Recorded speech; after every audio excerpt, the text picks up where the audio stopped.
Doo-doo-dee. It's Nandi! Hello friends, this patch Snowprint have announced some changes to Guild War that I hope will herald some larger changes to the game mode. Today's video will briefly touch on what's happening before diving into some defensive teams. I've enlisted the help of Yuzuki, a really experienced and skilled French player, to bring you this guide. Essentially, we had the introduction of the War Leagues system. To keep things simple, you fight your wars just like you did before. Battlefield 4 versus Battlefield 4, for example. Winning and losing a war now affects the amount of points you get, and that moves you through a league system. Why does this matter? Well, it looks like the league system will impact your rewards, potentially quite significantly. Let's look at some comparators. A Battlefield 1 battle in the old system would have given you the rewards on screen for a win and loss.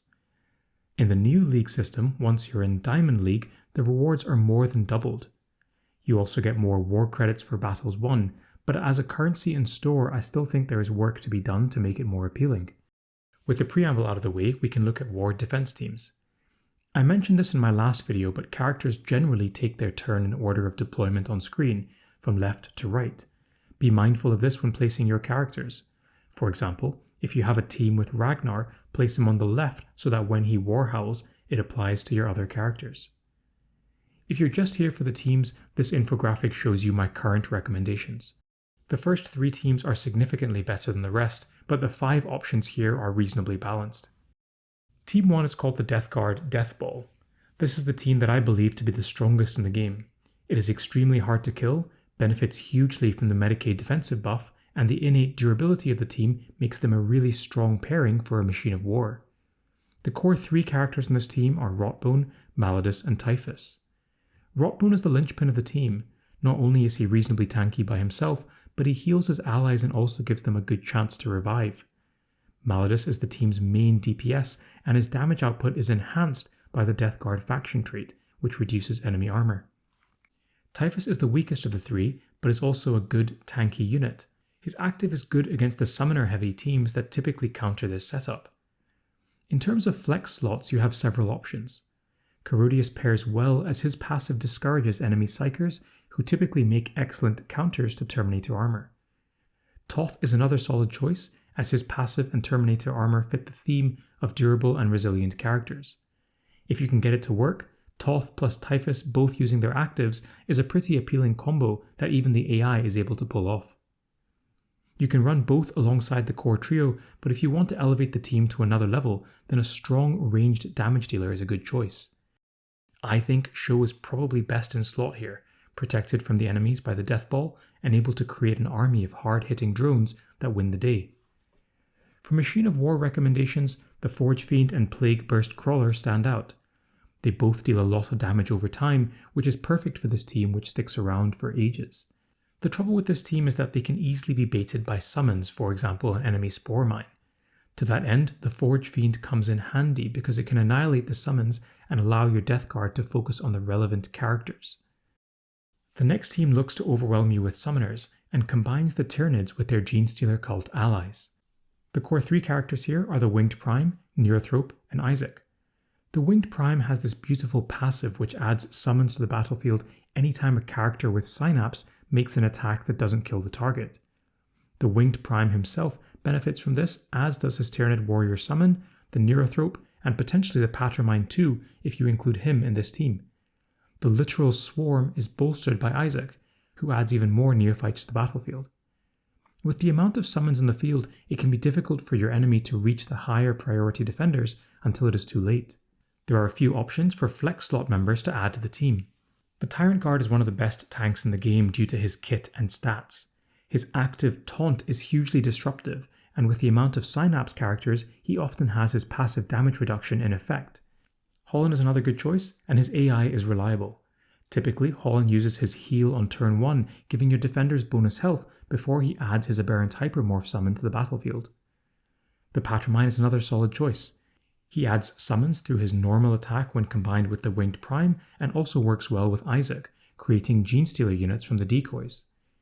He also has Synapse, so there is the possibility for him to move 4 hexes and then get a forward positioned Tyranid Warrior on turn 1. On this slide, I've listed even more options because this team has so much tactical flexibility. The best machine of war for this team is the Biovore. The Malleus is a good choice too, but I'm saving him for the next team. The third elite team is shown on screen. I've generally tried to avoid legendary characters for core parts of the team, but Celestine is too good in this game mode not to include. I have her alongside Yarrick and Isabella. The idea here is simple. We add summons and build stacks of active faith to allow Celestine and potentially other flex slot characters to deal big critical hit damage. The team centers around Isabella and just how difficult it is to get to her and kill her. She can resurrect key allies and summons and is best at this sort of setup. The flex slot options are highlighted here. Creed is reasonably good in the team, adding more summons to the battlefield and reactivating the ones that Yarrick creates.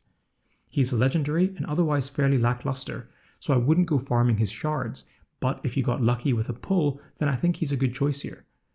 Vindicta is another really good choice, with her area of effect attack able to delete 2 or 3 of your units if you're not careful about positioning. Calgar does a reasonable job here too, buffing the summons that you create with Yarrick and Creed, but I'm cautious about recommending a team with 3 legendaries, so you can definitely do without him. On this slide, I've listed even more options, which you can tailor to your own roster. The best machine of war for this team is the Malleus, which adds a steady stream of guardsmen to work with Yarrick, but also to add Act of Faith stacks. Team 4 is probably the weakest of the bunch, but I've included it here because it is a team that a lot of people should already have built as part of the raid team setup. Basically, this is the Mech raid team converted into a war team shell. Here we use the core 3 Admechs, Tangita, Actus, and Exeter Row alongside Revas. The team isn't too hard to beat, but does require some thought and careful planning, which ultimately means less top resources for your opponents to spend on your other defenses. The trickiest thing about this team is the fact that Tangita provides them all with a bunch of armor, so if your opponents are not careful, they can be hard to burst down effectively. Exeter Row, when controlled by the AI, is liberal in use of his active, and if you aren't able to kill 1 or 2 of the characters right off the bat, then they can overwhelm and kill quite a few of your units. I like Revas here as her shield drones and Overwatch, while not too hard to play around, mean that you have to focus on her first before you can turn to Tangita, and it can be simply too much for your enemies to do in one round. There are a couple of flex slots should you wish to experiment. Aleph Null can be a good choice to add summons to the battlefield, and her scarabs can self-replicate if left unattended. If you decide to bring Aleph Null, then Anafet is another nice choice, summoning a horde of Necron warriors once the scarabs are defeated. Sadly, I found the AI in him to be unreliable as to when he summons. Psygex can also be okay at dealing damage, but I've generally been underwhelmed by this character. Gulgorts in theory is a great choice too, adding summons and he's a mech himself, but the problem I've had with him is the inconsistent use of his active when the AI controls him. For machines of war there are a few options. Galatian is fine, but if you haven't used your Forge Fiend anywhere, this is as good of a spot as any. The final team that I'm recommending doesn't have a particular umbrella term to describe their cohesiveness, so I'll just call it a good stuff team. The only combo, so to speak, is with Incisus and Titus, which we might be familiar with if you did the Ultramarines campaign event recently. Essentially, Titus is guaranteed to revive as long as he is adjacent to Incisus, and that can make the duo quite tricky to deal with. Sarquael and Jaeger are 2 of my favourites in this game mode, just being good all-round characters. You have a couple of options for the 5th slot. I've included Snotflogger here, but I could see arguments for a lot of different choices, including Karn, Thaddeus, Ulf, and Gulgorts. I suspect that when the Custodes get added to the game, they'll either end up taking over this team or forming their own, probably to replace the Mech team, which I think is the weakest on this list. Okay, that's all I've got. I know that my war videos have not been the most popular historically, but I figured this was worth an update in view of the new changes. I hope to come back with some new war offense teams too, so stay tuned. Thanks as always to my Patreons, and bye for now.